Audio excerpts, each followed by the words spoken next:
Hey everyone, this is CA Rupal Jain making taxation easy for you. और आज का हमारा टॉपिक है जिसका नाम है क्या, alternate minimum tax section 115 JC that is called as what your alternate minimum tax.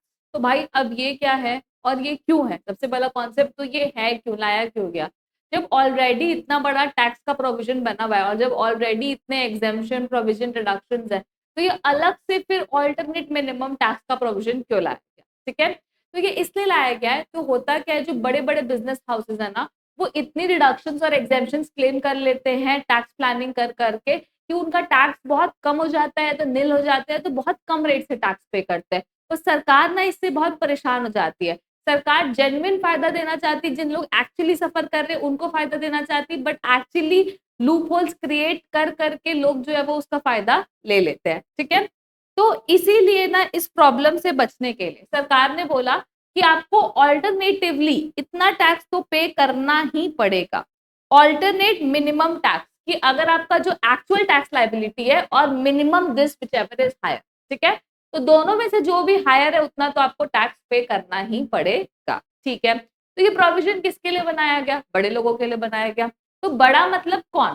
तो ऐसा इंसान जिसकी एडजस्टेड टोटल इनकम 20 लाख से ज्यादा है। ऐसा इंसान जिसकी एडजस्टेड टोटल इनकम 20 लाख से ज्यादा है, वो बंदा क्या है? बड़ा है। और उसके ऊपर क्या लगेगा? एएमटी लगेगा। प्लीज कोशिश करिए कि वीडियो देखते देखते आपको याद भी हो जाए और आपको समझ भी आ जाए क्वेश्चन। ठीक है, तो यहाँ पे बात करते हैं किसकी? बड़े लोगों की एप्लीकेबिलिटी, कि किसके ऊपर एप्लीकेबल है। तो एप्लीकेबल है ऑल द असेसी। ठीक है, AMT is applicable to all assessee having adjusted total income more than 20 lakh. Except क्या लिखा है यहाँ पर? कंपनी। कंपनी एक्सेप्शन में क्यों डाली हुई? क्योंकि कंपनी में क्या लगता है बेटा? मैट लगता है। तो व्हाट इज मैट? मैट भी सेम है, minimum alternate tax, but wording अलग अलग है। कंपनी के लिए बनाया गया है मैट और इंडिविजुअल या कंपनी को छोड़ के बाकी लोगों के लिए बनाया गया है एएमटी। ठीक है, तो इसकी क्लैरिटी तो भाई मेरे को आ गई कि उन लोगों के ऊपर एप्लीकेबल है ऑल असेसी जिसकी एडजस्टेड टोटल इनकम 20 लाख से ज्यादा है एक्सेप्ट कंपनी। तो मैम ये एडजस्टेड टोटल इनकम क्या होता है? ठीक है, तो अब आपको क्या समझना पड़ेगा? ये समझना पड़ेगा कि एडजस्टेड टोटल इनकम का कैलकुलेशन जो है वो कैसे होता है, which is the most important thing right now. ठीक है, कि एडजस्टेड टोटल इनकम जो है भाई वो क्या है। ठीक है, तो calculation of adjusted total income, calculation of adjusted total income. ठीक है, तो सबसे पहले आप क्या लोगे? टोटल इनकम जो अपनी normal provisions of income tax के हिसाब से आई, जो आपकी टोटल इनकम है, टोटल इनकम ले लेंगे। ठीक है, उसमें तीन चीजें ऐड करेंगे अगर हम लोगों ने डिडक्शन ली है तो। ठीक है, तो अगर हमने डिडक्शन अंडर सेक्शन 10 डबल ए एसईजेड की डिडक्शन ली है, या तो हमने सेक्शन 35 एडी की डिडक्शन ली है, ठीक है, पीजीबीपी वाली, या तो हमने रिडक्शन ली है 80 क्यूक्यूबी आरआरबी और 80 डबल जे डबल ए।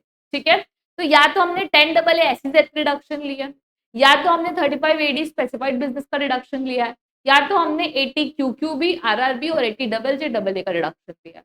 ठीक है, और टोटल इनकम में भैया तीन चीजें ऐड करनी। क्या है तीन चीजें? समझना ध्यान से। तीन चीज में सबसे पहला आपका आता है रिडक्शन सेक्शन 10 डबल ए। 10 डबल ए का रिडक्शन ऐड होगा, सेक्शन 35 एडी का रिडक्शन ऐड होगा, और 80 क्यूक्यूबी आरआरबी और 80 डबल जे डबल ए का रिडक्शन जो है वो ऐड होगा।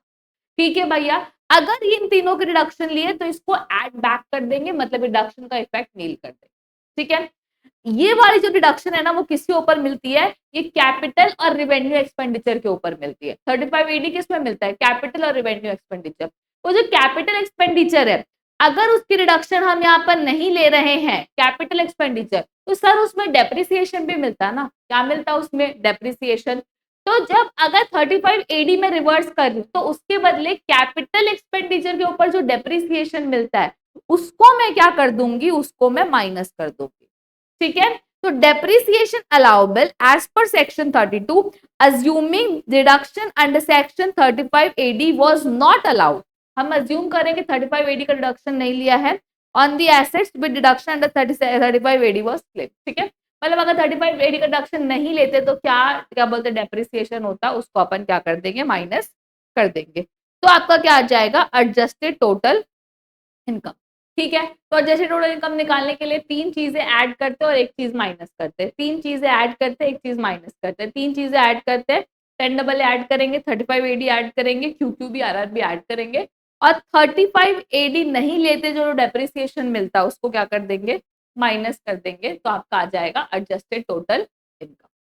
ठीक है, अब एडजस्टेड टोटल इनकम आ गया, तो अब बता दो कि एएमटी पेबल जो है, एएमटी पेबल जो है वो कितना है। ठीक है, तो income tax payable shall be higher of, तो एक्चुअल में आपको अगर एएमटी लग जाएगा तो आपको इनकम टैक्स कितना देना पड़ेगा, तो आपको देना पड़ेगा जो आपका नॉर्मल इनकम टैक्स है और 18.5% of adjusted total income whichever is higher, तो normal income tax plus surcharge plus cess तीनों, और यहाँ पर 18.5% of tax plus normal surcharge और सेस।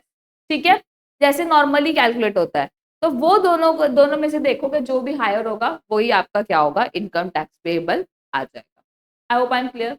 ठीक है, तो अगर एएमटी लगता है तो आप क्या करोगे, इनकम टैक्स पेएबल और 18.5% of adjusted total income whichever is higher. ठीक है, अब very important, non applicability of AMT, कि एएमटी कब एप्लीकेबल नहीं होगा, तो नॉर्मल सी बात है कब एप्लीकेबल नहीं होगा, जब आपकी एडजस्टेड टोटल इनकम सिर्फ 20 लाख तक है या 20 लाख के अंदर है, तो होगा क्या, नहीं। अगर एसएससी ने डिडक्शन क्लेम नहीं किया under section 10 double A 35 AD QQB RRB, ठीक है, अगर इन चीजों में डिडक्शन क्लेम नहीं किया एसएससी ने तो उस केस में आपको एप्लीकेबल नहीं होगा। ठीक है, और person exercising option under section 115 BAC जो आपकी डिफॉल्ट टैक्स रिजीम है, या बीएडी एंड बीएई जो अभी कंपनी और कोऑपरेटिव सोसाइटी के लिए जो नई रिजीम्स लाई गई है, कंसेशनल टैक्स रिजीम, तो बेसिकली जो कंसेशनल नई रिजीम्स लाई है अगर आप वो ऑप्ट करते हो तो आपको एमटी एप्लीकेबल नहीं। ठीक है, तो नॉन एप्लीकेबिलिटी 20 लाख से कम है तो नहीं, 20 लाख तक है तो नहीं होगा एटीआई, या तो आपने ये रिडक्शंस नहीं क्लेम किए इन सेक्शंस पे तो नहीं होगा, और लास्ट वाला आपका कि अगर आप कंसेशनल टैक्स रिजीम ऑप्ट करते हो तो आपके ऊपर एएमटी एप्लीकेबल नहीं होगा। ठीक है सर, अब बात करते हैं किसकी, एएमटी क्रेडिट की। तो एएमटी क्रेडिट करने से पहले ना मैं आपको ये एग्जांपल एक्सप्लेन करना चाहती हूँ। ये हमारा डे 49 का ही नोट्स है तो उसी को हम रिपीट कर रहे हैं। मान लो फॉर एग्जांपल कि ये हमारा एग्जांपल है एएमटी क्रेडिट का, फाइनेंशियल ईयर 21-22 है और मेरा ऑल्टरनेट मिनिमम टैक्स आ रहा है इस साल का 5 लाख और इनकम टैक्स आ रहा है 4,40,000। तो एक्चुअल में मेरे को पे कौन सा करना है, विच एवर इज हायर, तो कौन सा हायर है, एक्चुअल पेमेंट 5 लाख। ठीक है, और मेरे को क्रेडिट कितने का मिलेगा, क्रेडिट मिलेगा कितने का, 60,000 का, क्योंकि क्रेडिट का कहाँ से आता है, क्रेडिट जनरेट कैसे होती है, तो एएमटी माइनस इनकम टैक्स जब आप करते हो ना तो पॉजिटिव आंसर आता है, तो आपको एएमटी क्रेडिट जो है वो मिलती है। मतलब जितनी बार भी आप क्या बोलते हैं एएमटी, आप एक्चुअल में पे क्या कर रहे हो बेटा, alternate minimum tax.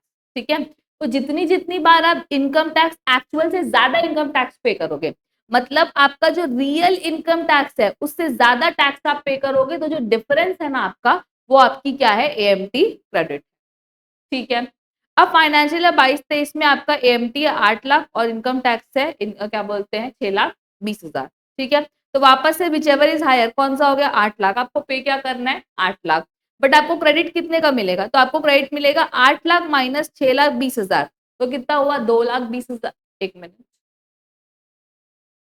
8 lakh minus 6,20,000,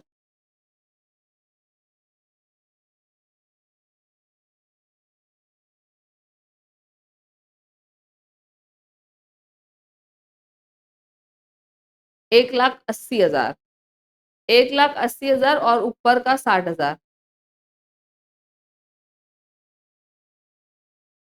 2,40,000। ठीक है, तो इन दोनों को माइनस किया है तो इन दोनों के इस साल का डिफरेंस कितना हो गया, 1,80,000, और पिछले बार की क्रेडिट में वो कितनी मिली थी 60,000, तो वो कितना हो गया 2,40,000 इस साल का क्रेडिट हो गया।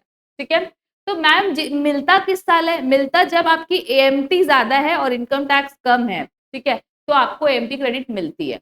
एएमटी क्रेडिट यूज कैसे होती है, तो यूज होती है जिस साल इनकम टैक्स ज्यादा है और एएमटी कम है, वो दोनों का जो डिफरेंस है ना वो एमटी क्रेडिट में सेट ऑफ हो जाता है। ठीक है, ऐसे 8,50,000 और 9,10,000 विच एवर इज हायर, 9,10,000, तो आपको पेमेंट कितना करना है 9,10,000, बट पेमेंट आप एक्चुअल 8.5 लाख तो आपको कैश में करना ही पड़ेगा, मतलब जितना एएमटी होता है उतना आपको मिनिमम कैश में देना ही पड़ता है, बट 8.5 लाख और बचा हुआ जो 60,000 है वो आप एमटी क्रेडिट यूज करके मतलब एमटी के जो पॉइंट्स है उसके थ्रू पे कर सकते हो। तो वो यही बोल रहे हैं कि एएमटी पॉइंट्स आप कितना यूज कर सकते हो, तो एएमटी पॉइंट्स जो आपका एएमटी और इनकम टैक्स का डिफरेंस है ना बस उतना यूज कर सकते हो, उससे ज्यादा एएमटी पॉइंट यूज नहीं कर सकते।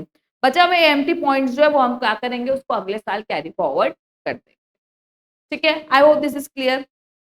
Okay, now come to your topic that is called as AMT credit और एएमटी पॉइंट्स। ठीक है, अब हम पॉइंट्स बोल रहे हैं बट नाम उसका क्रेडिट ही है। अब क्या बोलता है ये, एएमटी क्रेडिट किस साल जनरेट होगी, तो जिस साल एएमटी पेएबल ज्यादा होगा, नॉर्मल इनकम टैक्स कम होगा, तो आंसर पॉजिटिव होगा, तो उस साल एएमटी क्रेडिट क्या होगी बेटा, जनरेट होगी। और कैरी फॉरवर्ड और सेट ऑफ कितने साल के लिए हो सकता है, 15 ईयर्स के लिए हो सकता है। एएमटी क्रेडिट यूज किस साल होगी, तो credit can be set off in the year in which regular income tax is more than AMT. तो जिस साल एएमटी ज्यादा है उस साल जनरेट होता है, और जिस साल रेगुलर इनकम टैक्स ज्यादा है उस साल क्या होता है, सेट ऑफ होता है। ठीक है, the credit allowed to be set off will be restricted to the difference between AMT and regular tax payable. ये भी मैंने आपको बताया कि जितना मिनिमम एएमटी है उतना तो आपको पे करना ही पड़ेगा कैश में, उसके ऊपर फिर आप पॉइंट से सेट ऑफ कर सकते हैं। ठीक है, एएमटी वाले तक के अमाउंट को आप अपने एएमटी क्रेडिट से सेट ऑफ नहीं कर सकते। ठीक है, आई होप आपको कॉन्सेप्ट जो है वो समझ आ रहा है। नहीं समझ आ रहा है तो गो टू एग्जाम्पल, नहीं समझ आ रहा है तो go to the actual level, actual questions and lectures and solve them. ठीक है, C can claim AMT credit in such subsequent previous year even if AMT is not applicable in subsequent previous year। अगर AMT की applicability किसी साल में नहीं भी आ रही तो उस साल में भी आप AMT क्रेडिट क्लेम कर सकते हो, कोई दिक्कत नहीं। तो वन क्लियर। ठीक है, तो आपको अगर हमारा पसंद आया होगा क्या बोलते हैं वीडियो, तो बिल्कुल आप लाइक करें, सब्सक्राइब करें, कमेंट करें। और प्लस अगर आप हमारी चार्ट बुक बाय करना चाहते हैं तो आप क्या बोलते हैं नीचे दी गई वेबसाइट से कर सकते हैं। अगर आपको कोई भी डाउट है with respect to direct tax, आप डायरेक्ट टैक्स में स्ट्रगल कर रहे हैं तो आप हमें कनेक्ट कर सकते हैं व्हाट्सएप में, हम वहाँ पे आपकी प्रॉब्लम सॉल्व करेंगे। और हमारे साथ रेगुलर जुड़े रहने के लिए और हमारे फ्री रिसोर्सेज एक्सेस करने के लिए आप हमारा ऐप डाउनलोड कर सकते हैं, टेलीग्राम में कनेक्टेड रह सकते हैं एक्सेस के लिए, और प्लस क्या बोलते हैं व्हाट्सएप कम्युनिटी में जुड़ सकते हैं। और आपको कोई भी डाउट है तो आप नीचे दिए गए नंबर पे कांटेक्ट कर सकते हैं। Thank you everyone.